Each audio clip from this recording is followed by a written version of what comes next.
again, everybody. I'm BrianTheBlue, and welcome back to Current Calamities, where I take a break from the past to look forward to the future with the games of the present.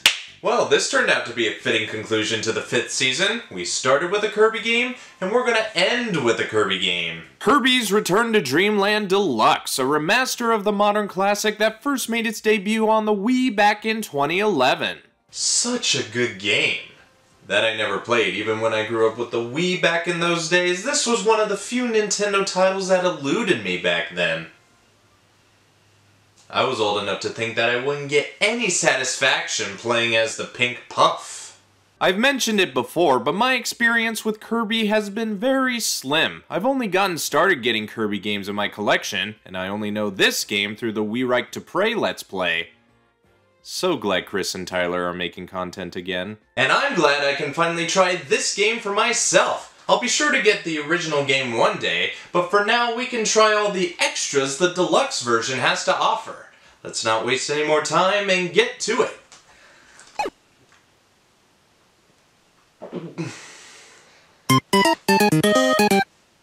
I just need to get this one thing out of the way before we head on in. I'm not a fan of King DDD's redesign. What was wrong with his wide eyes? Now he just looks more derpy with real estate underneath the chin. Guess they're trying to make him look more like a penguin?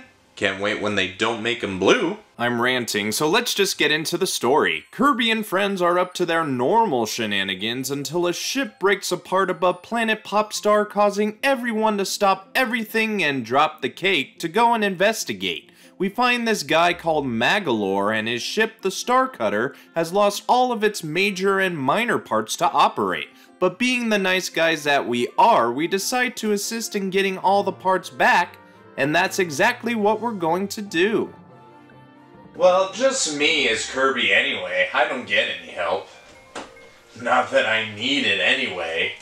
Though it would be nice, but I've done enough of these already. Our world map shows us where the main parts reside on the planet, and the first one we're going to resides in Cookie Country. Because of course it does. Each level has a hub world for all the stages contained within, and it gives me a little time to familiarize myself with the controls real quick. Seems like I can hover for all eternity. You know, the game offered additional help at a few points, and I'm like, are kids sucking so hard at this day and age to play games that we need assists for a Kirby game? Not this guy, though. I'm a seasoned gamer, so seasoned in fact that I can tell you how to play in 2 words. You suck 'em. No surprises here, like with most Kirby games, you inhale and exhale enemies to do a basic attack, and if you swallow a select several, you'll be able to copy their ability like Sword, Fire, Beam, and Spark, among many others. The goal is to just traverse the level from one end to the other, eventually making it to the goal, but there's more to do in between, obviously. For starters, each stage will contain a specific number of cogs to find. They're your main collectibles like a big coin in New Super Mario. They can range from being easy to get to having a little challenge to acquire them. Heck, sometimes you might have to get them by first sucking up a special enemy. They have what we'll call an Ultra Copy ability, which is more like a buffed up version of an existing copy ability, but you'll have Ultra moves like a bigger sword. Cause remember, he's strong for his size. How about a pirate sword? Arrgh. Meat cleaver, cause Kirby's gotta eat. A kendo stick. Is Kirby into wrestling now? Anyway, you're bound to find a star portal behind a portion of breakable ground or wall, which will take you to another dimension to challenge your general platforming skills and fight the same mini-boss for a couple cogs. They'll usually be the last ones to get before the end of a stage, then we get a quick gold game to get some stars. They're the Mario coins in Kirby's Dream Land. Ah, damn, just one off. But I get the Kirby dance regardless. When you complete a stage, you'll move on to the next, regardless of how many cogs you have. They're more of a completion thing that we'll get to later. All stages will be as I described already, layouts will be different of course, and you're bound to find more copy abilities, mini-bosses, and the like. It's fairly simple, even if they are tutorial stages per se. I'd argue you don't even need the signs as it's so easy to figure out. Speaking of easy, you want to guess who the first boss is? It rhymes with Wimpy Hood. Of course we have to face off against the infamous tree, which is as easy as it's gonna get in any Kirby game, especially when you fight it against its greatest foe. Wood does not like fire.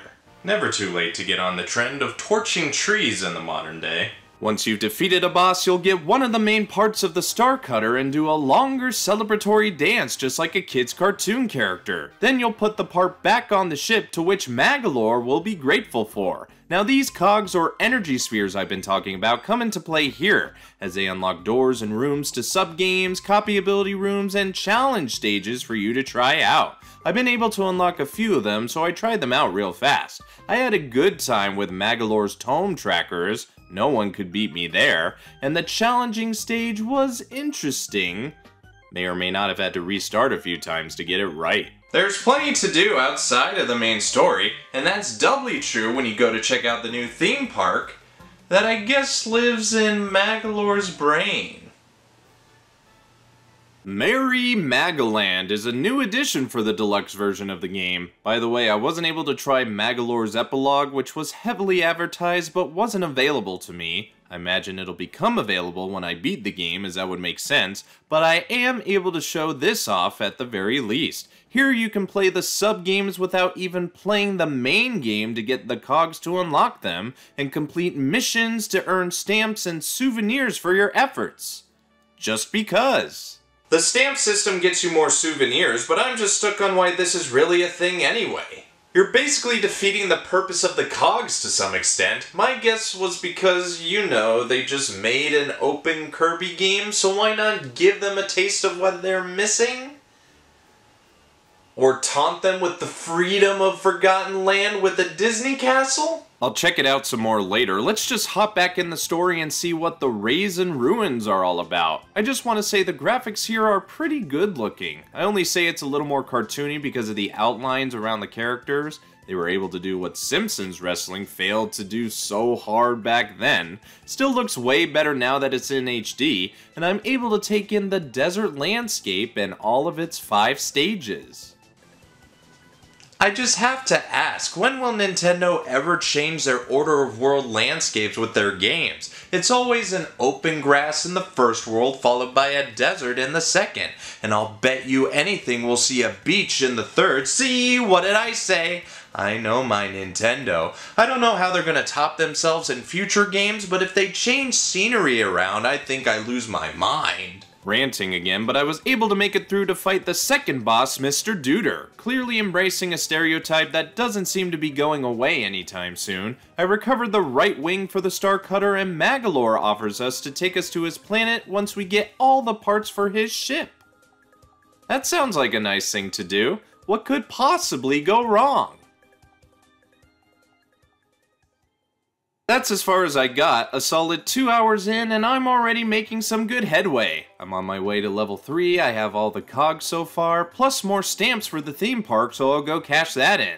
I'll tell you, they have so many classic sub-games that I'm familiar with, either through a Let's Play or from my past. Bomb Rally I remember from someone else having Nightmare in Dreamland when I was very young, and I'm not gonna be the one blowing up this time.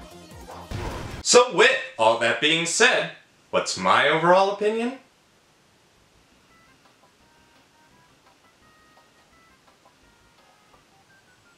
There are many games that I missed in my youth, and there's plenty I still need to play. But I'm trying to make up for lost time, and these remakes, remasters, or ports sure help.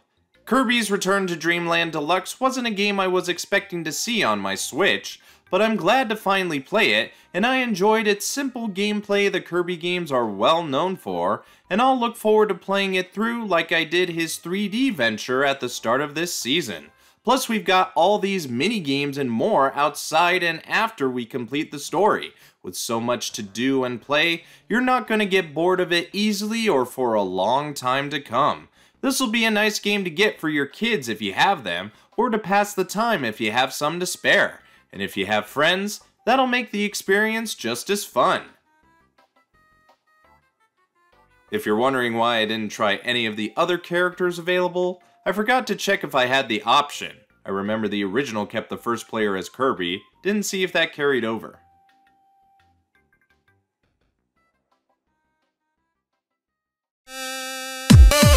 So what do you think? Do you agree with me, or have your own thoughts? Let me know by leaving a comment. If you like what you see, like the video with those thumbs up.